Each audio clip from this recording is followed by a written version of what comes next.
Hello and welcome back to this Midjourney tutorial. As you can see, we are currently generating in fast. I'm going to go ahead and switch it up to relax mode, so it takes me out of fast. Oops, there we go. And as you can see, I'm playing with a modifier here called Chaos, -- Chaos. And I haven't used that in the other prompts. So only some of these prompts are actually using Chaos. And you can add Chaos from 1 to 100. This is one of the most fun modifiers to play with, modifier being a suffix, and with the double dashes. And as you can see, it really does exactly what it says it does. I'm just going to do a few more of these because Chaos is fun. More of that in a moment. Returning to where we cut last time. This is totally doable to use on mobile. In fact, I use it on mobile quite a bit just to hit these various buttons. So I'll go ahead and tell you what they do. Let's get back to the Midjourney bot. You can see that these buttons have correspond to the images. So U1, U2, U3, U4. Now, U means upscale. So say I like this image, I want to get a full image of it. Now you can separate these images in the 4x4, but my recommendation is that you just use upscale. It used to actually cost, in a sense. It used to take fast hours, which we'll get to, in order for you to be able to upscale. Thankfully now, Midjourney is way more accessible and cost effective. So yeah, I'm gonna get that image, I like it. I can also get this one. I'm just gonna throw down a variation on this, see what else it can create. That's what V is. And I'm also gonna hit a couple re-rolls. So we can see these things are now generating, and I can check my queue.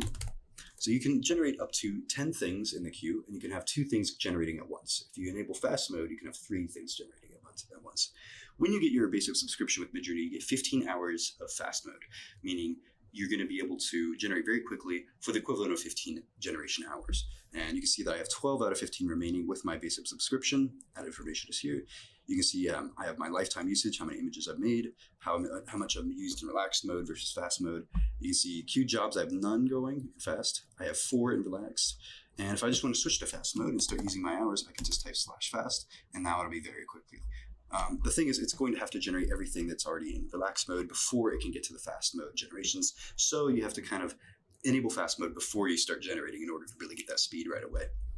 But it's very useful, and I would definitely recommend you make sure to use up your fast hours before your subscription renews. And yeah. Back to Chaos.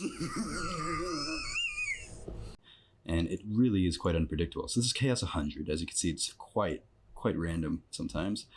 And can I get some other numbers here? This is just normal. This looks amazing to me. I love what we're seeing. That looks like a little city or something in there, some kind of structure. This is gorgeous.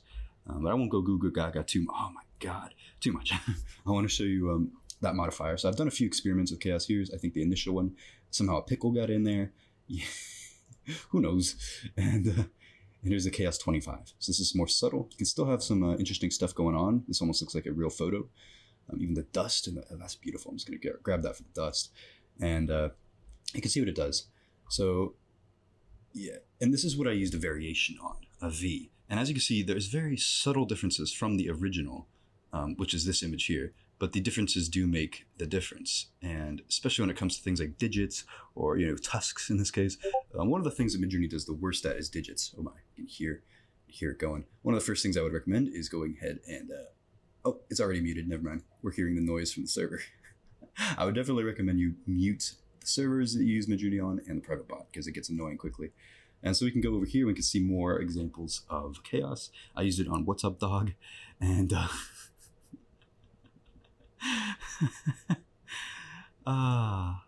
yeah, good stuff. Holy crap! So Chaos is just amazing. So very basically, what these modifiers do. You see there's 3 modifiers that I'm using, and I have them preset, and I can do this with a command. It's prefer suffix, and I just type them out right here. And each one of these is important to me. This is aspect ratio. You can see how the command works, and you just put these after the prompt if you don't want to make it the prefer suffix. Q2, that means the quality too. It changes it so that there's more detail in each photo. However, that makes it so that your fast hours are consumed twice as much. And then this is stylized 75. Now, it's hard to describe what that does without getting into vibey language, but essentially stylized allows the AI at higher values to go more beautified and more sort of wild, and not wild in the chaotic way, but in a more of a beautified way. And it certainly takes more control. With lower stylized, like under 100, I'd say, you begin to have more control. So Stylized values go from 1 to 1000. The default is 100. I typically keep mine around 85 to 75 just for now to kind of allow myself to have more control. And that is the recommendation from the team and how you should probably do this once you're a little more experienced in Midjourney. To start, you really don't need to worry about stylized, but I would recommend that you change your quality to 2, and you can change your aspect ratio anytime you're the one.